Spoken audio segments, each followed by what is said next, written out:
Hello everyone, I'm Althil and I will be bringing you an introduction video about the new upcoming private server for Raiders called Beastmode. I will be telling you guys all about the PvE related stuff, and someone else will be talking about all of the PvP stuff. Those videos will be down in the description if you want to check those out. And without further ado, let's go on with the rest of the video. There will be 5 main subjects that I will be covering in this video. The first 2 will be things most likely you will already know about, so if you are not a new player, feel free to skip ahead to the third part of the video. Now, the 5 subjects will be the level cap and the final maps, the endgame content, brought back content for now and future maps, new systems and content that are very specific to the server which is non-existent in any of the others or official, and then some extra bits and pieces of information that you might want to know about, plus a bonus segment where I will talk about an event that will be taking place once the server releases. So, to start off the first segment of the categories, I'll be talking about the level cap and the maps that you'll be seeing at release. As you can see right here on the map, we'll be going all the way from the start, Broken Mast, all the way up to Grand Wall of Silence, with the level cap being level 35. The 2 final maps will be, as I already told you, Grand Wall of Silence and the Mount Ida area, except that will be the epic variant. Now, to talk about Grand Wall of Silence real quick, Grand Wall of Silence will be where you'll be doing your last few quests for the story, and where you'll also be doing some more PvE content, which I'll be talking about more in the future part of this video, specifically the next segment. Then you also have Mount Ida, which is the PvP zone, where you'll be able to do all of your PvP stuff, also be able to earn your PvP gear, and get your Lycian mounts that you can craft in engine. There is also going to be 5 classes that you'll be able to play at release, despite the official server only having Assassin at level 40. You'll still be able to play this right now at level 35, meaning it's Berserker, Defender, Cleric, Sorcerer, and Assassin. And let's move on to the next segment. Then, for the endgame content part of the video, there will be a decent amount of things you'll be able to do in PvE during the level 35 cap, such as, first of all, the 3 epic dungeons, Epic Garden, Epic Catacombs, and the Epic Monastery. Now, there are 2 things you can really farm from these epic dungeons. First of all is the gear, like you would probably expect to be able to be farmed from a dungeon, the armor, weapons, and some accessories. But now you will also be able to farm rare titles, which will give you not a buff in stats wise or anything like that, but they will give you quite the cool looking aura around of your character, which really livens up your aesthetic. Well, there are five titles in total in all of the 3 epic dungeons. One of them is in the Epic Garden, which drops from the Master of the Garden. 3 will be in the Catacombs, 1 dropping from Riviat, Basru, and Manloth, and the final one dropping in the Monastery, which is dropped by Resurrected Rich. Now, to move on to the 2 bosses that you'll be able to fight in the Broken Wall of Silence, as I mentioned before, there will be a repeatable quest where you can fight either of these 2 bosses. Their spawning items, however, do have a 1 hour cooldown, so keep that in mind. If you're in a party, you'll be able to do them pretty much constantly, depending on how fast you kill them. So yeah, keep that in mind.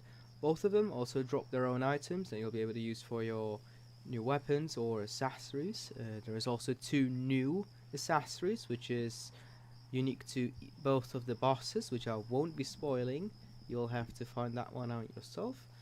And then the last thing that you can really do PvE wise, at least in the big content, will be farming the Hellhound 1 here in Engine. You get to fight the bosses from this specific area in either the solo instances or the party instances. And there is also a place where you will be farming your earrings accessories.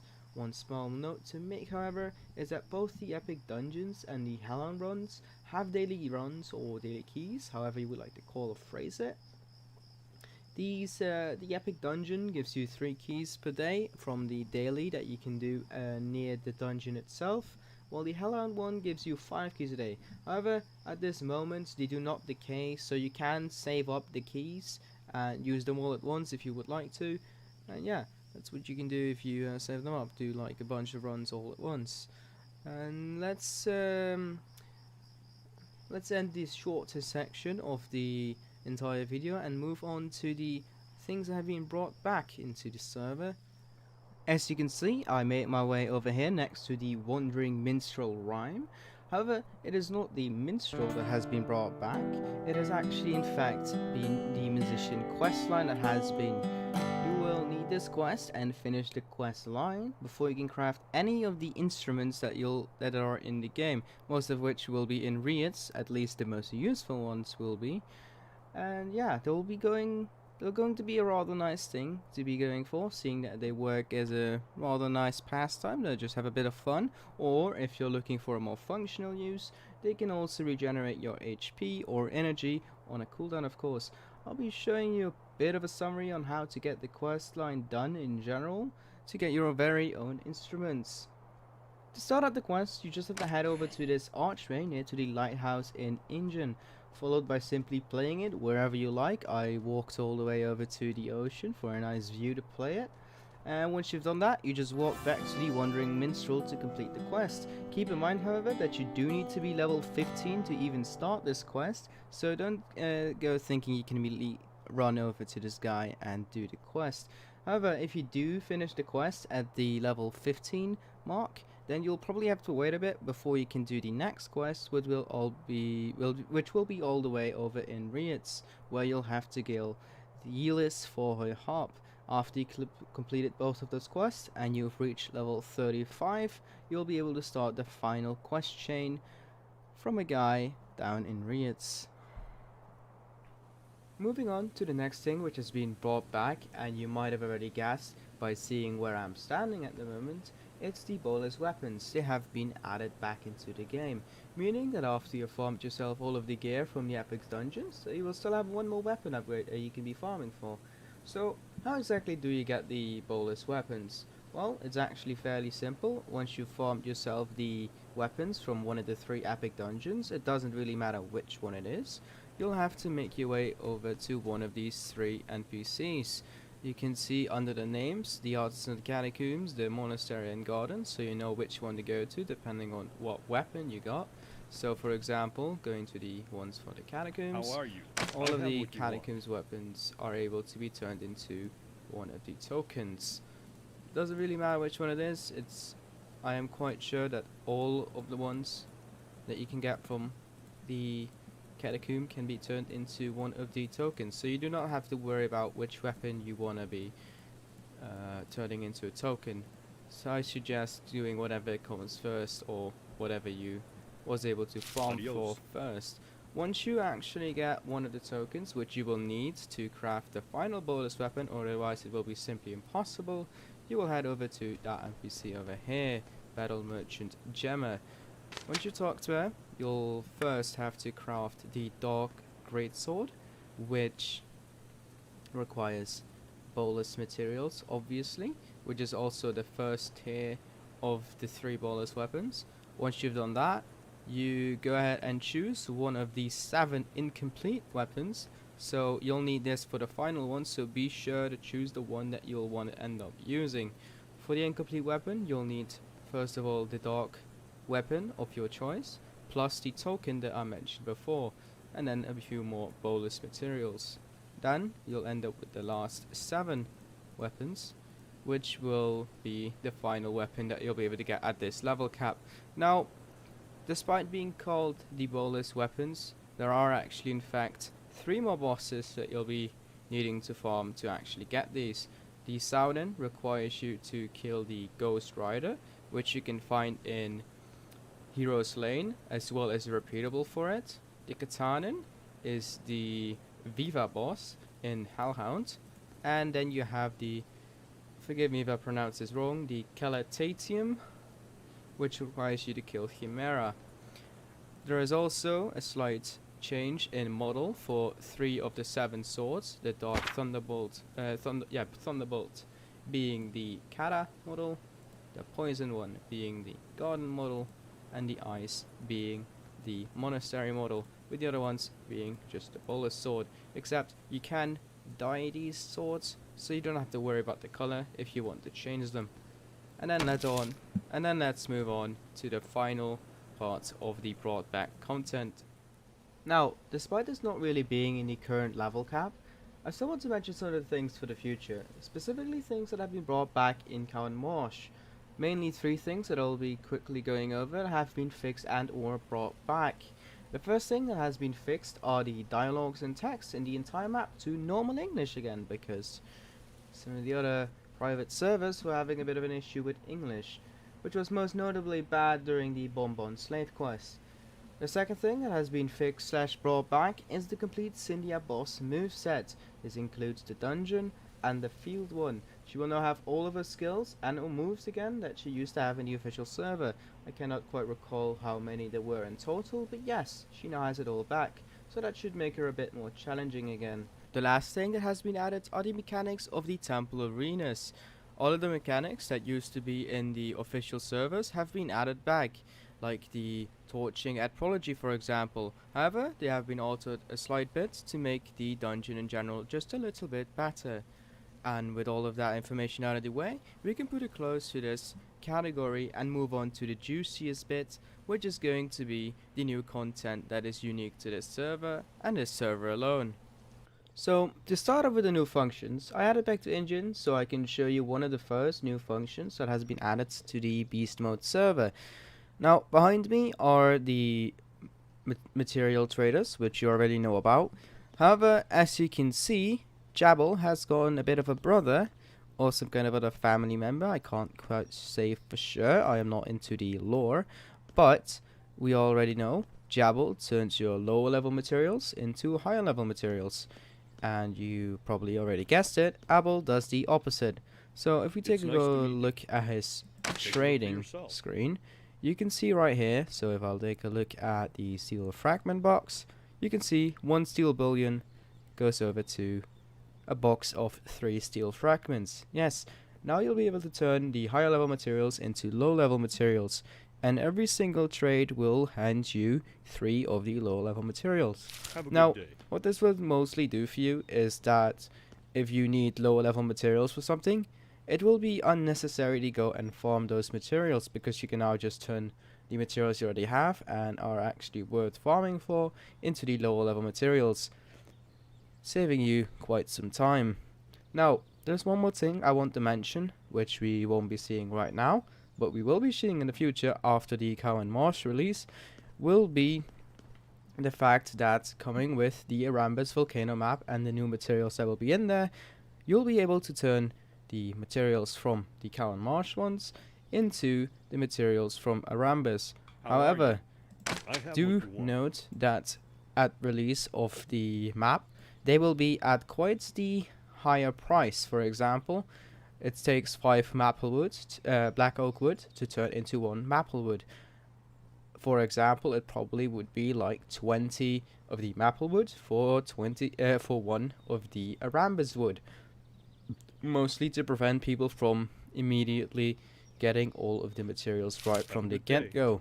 So this will also add a bit of meaning to farming materials before you actually head into a new map. Next up on the new systems that have been added is something you might have noticed already throughout the video if you paid close attention. What I'm talking about is at the minimap right here, and if you look closely you'll see a new icon called the Enchant Preview. Once you click on it, this window will open up and you'll see all kinds of things. Now, what does the Enchant Preview do? The title should already be rather self-explanatory, but I'll just make it a bit more clear. So, let's take for example the two-handed swords. I wanted to go and look at one of the weapons, and I want to look at the Purified Greatsword. Right here, when you click on it, you will see the stats of the Purified Greatsword +1 enchant, and all of the corresponding stats. The only thing that you will not be seeing in this window in general are the amount of jewels that go on it and the possible effect that would be on it.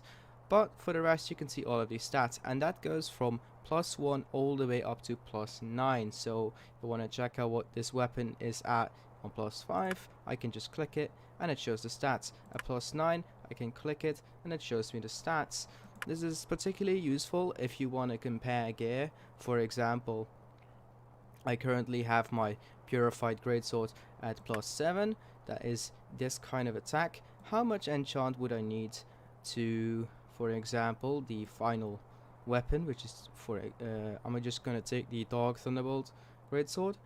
How much of an enchant do I need before I actually go over these stats? So I click on this. It was 563 before, which is already overthrown at like +3.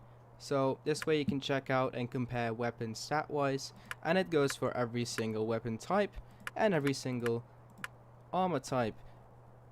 And yeah, that's pretty much everything that the tool will show you. Quite a useful tool in my own opinion, something I'll probably be using quite a lot myself. And yeah, let's move on to the next new system. For probably the biggest new system that has been added, one that will probably also be expanded more in the future, is the new overhaul of the faction system. You remember how in the past factions were not really worth all that much? You had the PvP factions with their own bonuses and stuff you could earn, and then you had the PvE ones, who pretty much meant nothing to you. There were dailies for them, but with really no point in doing them. Well, with the new overhaul of the system, factions have become a bit more useful, important, and less in the background. To find out what they do, we just have to head inside of the alchemist office here in RaiderZ. Once you walk outside and you take a look at the left side here, there has been a new NPC added called Consul Voltaine of the faction department of Rendell. Once you talk to him, you can see a bunch of text which you could read on your own, and then at the bottom there are 4 factions. There are however 5 factions that have been overhauled by this, but the 5th one doesn't give you a buff like these do. They offer you another bonus which I will show later. So what this system does is the higher your rating or friendship level is with a faction, the better the buff. If you are neutral, you will gain no buff. If you are friendly, you will gain a better buff. If you are very friendly, an even better buff, and are trustworthy, you will be getting the best buff that the faction can offer. The factions are like here, Adrikin's Collection, which currently I am friendly with, same with the Letier's Jewelers, and then these 3 which belong to the Epic Dungeons. Now, how do you level these factions? It's pretty easy. The 3 dungeon factions, you get a small amount of reputation for every mob that you kill, and most reputation for the daily and repeat quests that you do. And Adrikin Collection and Letier's Jewelers, you just do 2 dailies for both of them per day to gain their favor or friendship, I should call it. Now, I will not spoil what any of the buffs are that the factions offer you. I will only show you what the Adrikin Collection gives you, but I can tell you that they are rather nice to have. So Adios. let's move over to the Adrikin's Collection to show you what they offer you.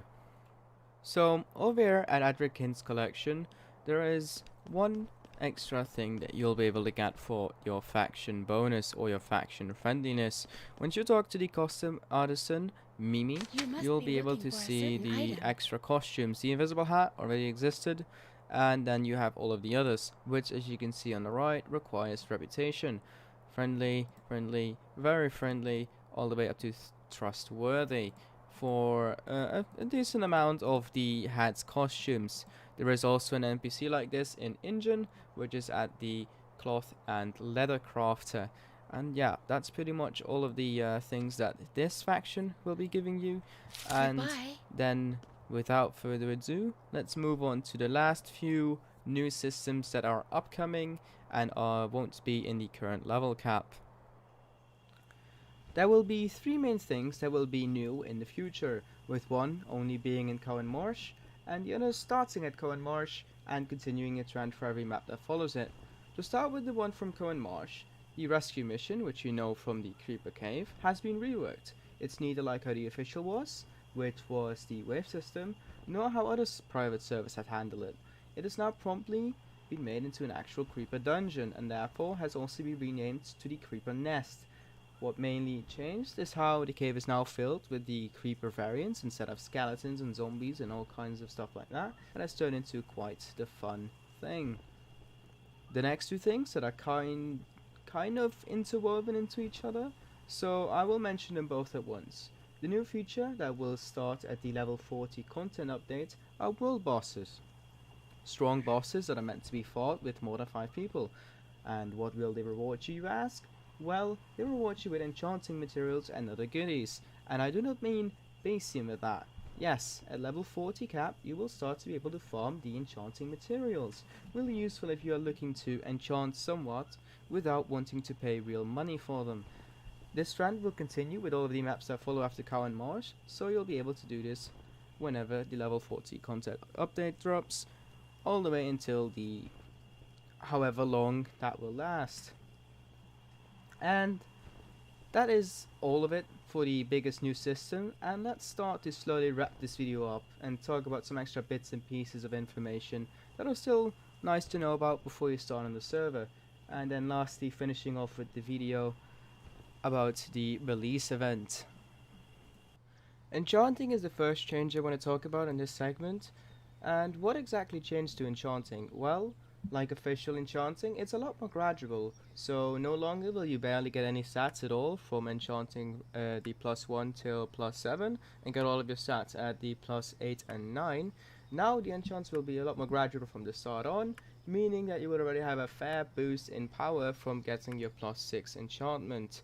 Talking about the +6 enchantment, like the +3 checkpoint where you can't drop below it once you reach it, you also can't drop below the +6 enchantment anymore once you reach that point, meaning you don't have to continuously worry about going up back to it if you feel at the +7 or higher, meaning that you'll have an easier time actually going to the +7, 8 and 9. Next up on the list is the costume and wing previewing, which I'll quickly show off right here at the Zen shop. If you head over to the costumes and then, for example, go to the wings, there is now a check button where you can go and check out what it looks like. For example, I go click on the Sapphire Angel wings and they will show up on my character. Click on the Redeemers, it shows up on my character, and that goes for all of the wings, meaning you'll have a bit of a preview on what they will look like on your character before you actually buy them. The same goes for the packages for the costumes, where you can click on it and see what they look like. For if you didn't know already, if you are a veteran, you probably already know what all of these look like, but if you're new, this would be quite useful to know what you're actually getting. There has also been a slight change in the costume making, which now, instead of having the costume potion, which you usually had, and just applying that to a piece of gear to turn it into a costume, now there are 10 different NPCs, 2 of which are in Injun at the Hannah's Boutique and at the Forge, 2 others are in Riets at the Gurada Barbary and Boscos, 4 can be found in Ida and the Epic Ida, which you can both find at the PvP factions camps, so at the Trolls and at the Ogres, and the last 2 can be found in the Heroes Lane village and at the Riodas next to the monastery. Lastly, let's talk about Zen, where I will also be mentioning the bonus I've been talking about throughout the video. Firstly, there are currently no plans to let Zen be earnable by just being online. Mostly, this has been done to prevent people from AFKing needlessly in Injun or wherever they were to earn Zen, which drains the server's resources and brings down performance. However, during the event, where you will be awarded with a certain amount of Zen, either per week or per month, you will still be able to earn some Zen at the release of the server.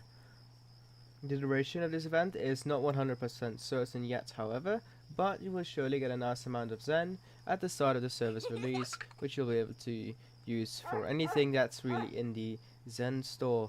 There will also be one more way to possibly earn Zen, which is with the events that are going to be hosted on the server from time to time, with their own awards and goodies. Now, with all of that covered, we have reached the end of the video. I hope I've been able to tell you all enough about all of the things you wanted to know about the upcoming Beast Mode server, and if you're looking to know more about the PvP, be sure to click the link down in the description to check that one out as well. Same goes for the other server related things such as the website and the Discord. And with that, goodbye.